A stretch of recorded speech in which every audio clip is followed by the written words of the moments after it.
صوبیہ نے مسکراتے ہوئے اسے پرے ہٹایا۔ چلو جاؤ یہاں سے، کچھ نہ کچھ الٹی سیدھی بولتی رہتی ہو۔ وہ بولی ویسے ایک بات ہے۔ وہ گھور کر بولی آپ کیا بات ہے؟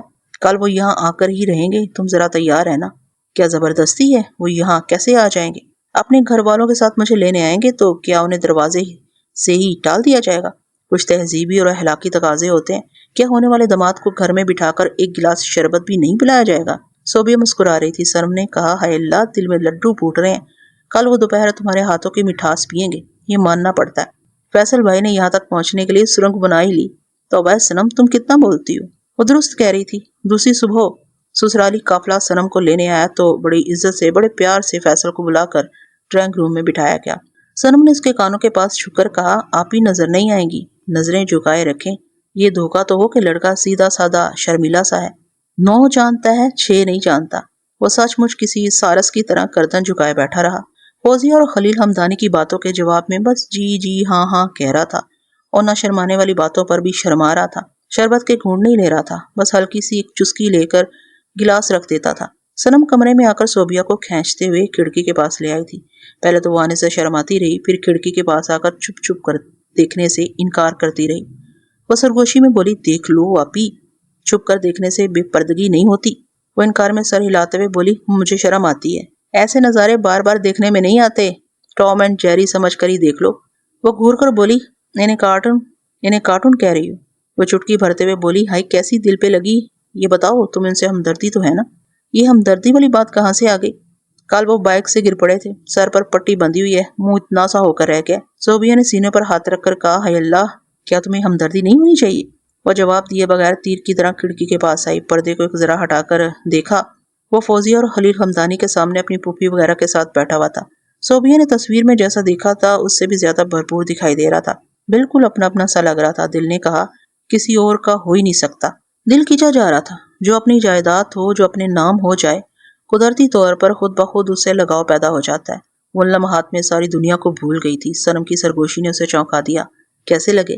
وہ فوراً ہی کھڑکی سے ہٹ گئی جیسے چوری پکڑی گئی ہو، پھر اسے گھورتے ہوئے بولی جھوٹی مکار، وہ زخمی تو نہیں ہے؟ وہ مسکراتے ہوئے بولی کلدان کھینچ کر مارو، پھول بھی پہنچیں گے اور زخم بھی لگیں گے۔ وہ ہنستے ہوئے سنم سے لپٹ گئی۔ وہ بولی ہائے اپی، تمہارا دل تو بڑی زور زور سے دھڑک رہا ہے، سچ بولو کیا جذبات ہیں تمہارے؟ وہ اوپر تلے سانسوں کی ہلچل میں بولی میں کیا بولوں، بس دل یہی کہتا ہے کہ وہ میرے ہیں، میرے ہی رہیں، انہیں کسی کی نظر نہ لگے، کوئی انہیں مجھ سے چھین کر نہ لے جائے۔ خدا نہ کرے ایسا ہو، میں تو ان کے لیے ساری دنیا سے لڑ جاؤں گی۔ سنم وہ میرے ہیں نا، میرے ہی رہیں گے نا؟ وہ بہن کو تپکتے ہوئے اس کی پیشانی کو چوم کر بولی ہاں اپی، وہ تمہارے ہیں، تمہارے ہی رہیں گے۔ دل سے دعا نکل رہی ہے اس رشتے کو کسی کی نظر نہ لگے، تمہیں فیصل بھائی سے خوشیاں ہی خوشیاں ملتی رہیں۔ تھوڑی دیر بعد وہ قافلہ پکنک اسپاٹ کی طرف روانہ ہو گیا۔ فیصل بڑی سی ویگن کار کو ڈرائیو کر رہا تھا۔ اس نے سنم کو اپنے ساتھ اگلی سیٹ پر بٹھا لیا تھا۔ تمام رشتہ دار پچھلی سیٹوں پر بیٹھے ہوئے تھے۔ خوب ہلا گلا ہو رہا تھا۔ گاڑی کی محدود فضا میں فلمی موسیقی شور مچا رہی تھی۔ فیصل نے اس کی طرف جھکتے ہوئے کہا یہاں تمہاری آپی کو بیٹھنا تھا، ان کی جگہ تم نے لے لی ہے۔ وہ مسکرا کر رہ گئی۔ وہ تھوڑی دیر بعد بولا خاموش کیوں ہو، فون پر تو بہت بولتی ہو، اتنے شور ہنگامے میں چیخ چیخ کر بولنا پڑے گا، میں اپنا گلا خراب نہیں کرنا چاہتی۔ گاڑی تیزی سے آگے بڑھتی جا رہی تھی۔ رفتہ رفتہ بڑے تجربات حاصل ہوتے ہیں۔ رفتہ رفتہ پتا چلا کہ فیصل نے اسے اپنے ساتھ کیوں بٹھایا تھا۔ وہ جب بھی گیئر بدلتا تھا اس کا ہاتھ سنم کے بدن کو ایک ذرا چھو کر گزر جاتا تھا۔ پہلی بار گھٹنے سے اوپر ہاتھ لگا تو وہ فوراً سمٹ گئی، لیکن طویل ڈرائیونگ تھی۔ وہ بھول کر پھر سیدھی بیٹھتی تو اس کا ہاتھ پھر اس کے بدن پر دستک دیتا ہوا گزر جاتا تھا۔ وہ کچھ کہہ بھی نہیں سکتی تھی۔ وہ جو کر رہا تھا ڈرائیونگ کے اصولوں کے مطابق کر رہا تھا۔ یہ الزام نہیں دیا جا سکتا تھا کہ پہلے نیت بدل رہی ہے پھر وہ گیئر بدل رہا ہے۔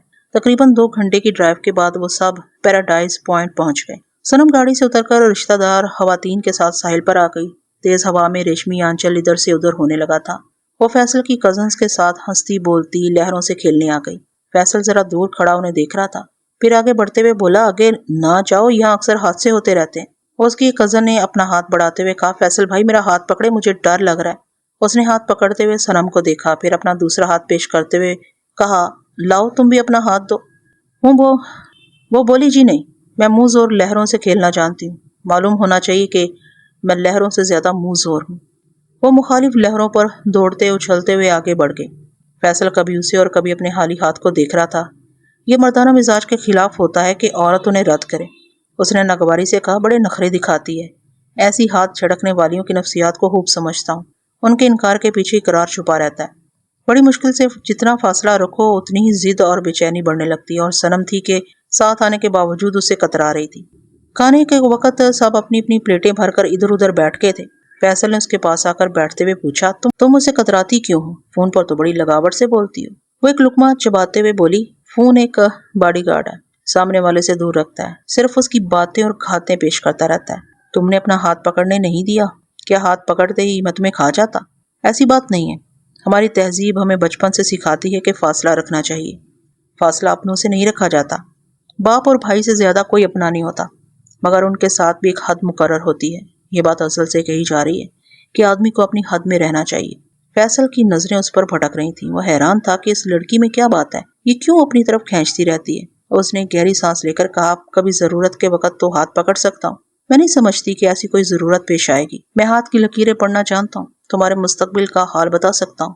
کسی لڑکی کا ہاتھ پکڑنے کے یہ پرانے ہتھ کنڈے ہیں، کوئی نئی بات کریں۔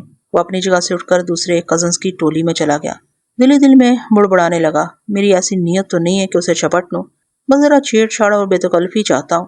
یوں بھی مجھے سالی سے بے تکلف ہونے کا حق پہنچتا ہے، مگر وہ تو پتہ نہیں کیا سمجھتی ہے، جیسی ہے نہیں ویسی خود کو حور پری سمجھتی ہے۔ وہ گوشت میں آئی ہوئی ہڈی کو ایسے چبانے لگا جیسے بے خیالی میں اس سالی کو چبا رہا ہو۔ میری غلطی ہے، خواہ اس کی طرف جھکتا چلا گیا۔ آئندہ ریزرو رہوں گا۔ جو مرد اپنی ذات تک محدود رہتے ہیں اور کم سے کم بولتے ہیں، لڑکیاں انہی کی طرف کھینچی جاتی ہیں۔ اس دن سے وہ کھچا کھچا رہنے لگا۔ اب وہ خود فون نہیں کرتا تھا، وہی کبھی کبھی مخاطب کرتی تھی اور بہن کی آڑ لے کر کہتی تھی، آپ ہی آپ کی خیریت پوچھ رہی ہیں، آپ اچھے تو ہیں؟ ہمارا فون نمبر تو یاد رہتا ہے نا؟ وہ ذرا بھاری بھرکم لہجے میں کہتا تھا۔ میرا مزاج اوروں سے مختلف ہے، جسے بھولنا چاہوں تو ہمیشہ کے لیے بھلا دیتا ہوں، اور یاد رکھنا چاہوں تو اسے دل میں چھپا کر رکھ لیتا ہوں۔ یہ تو اچھی طرح جانتی ہوں، آپ نے میری آپی کو دل میں چھپا کر رکھا ہوا ہے، بس ذرا نخرے دکھا رہے ہیں۔ خود فون نہیں کرتے، مجھے وہاں کی ساری اور یہاں کی وہاں بات پہنچانی پڑتی ہے۔ وہ بولا، اگلے ماہ شادی ہے، صوبیہ میرے پاس آ جائے گی، پھر یہ تمہارا فون کسی کام کا نہیں رہے گا، کم سے کم میری آواز سے تو محروم ہو جاؤ گی۔ ایسی بھی کیا بے مروتی کہ آپی کو لے جاتے ہی آنکھیں پھیر لیں گے۔ اس نے کوئی جواب نہیں دیا، فون بند کر دیا۔ اکثر وہ یہی کیا کرتا تھا، کچھ کہے سنے بغیر فون بند کر دیتا تھا، خدا حافظ اور شب بخیر بھی نہیں کہتا تھا۔ وہ نادان نہیں تھی، یہ اچھی طرح سمجھ رہی تھی کہ اس کی مردانگی اور خودداری کو زبردست ٹھیس پہنچی ہے، تب ہی یہ رد عمل پیش کیا جا رہا ہے۔ دن گزرتے دیر نہیں لگتی۔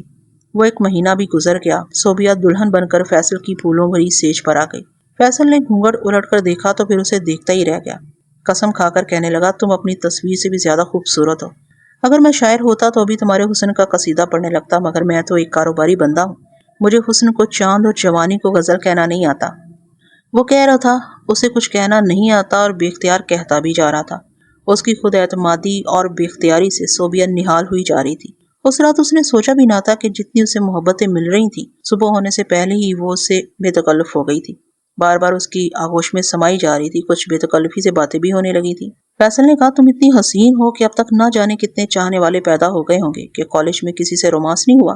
اسے یوں لگا جیسے اچانک پتھر مارا گیا ہو۔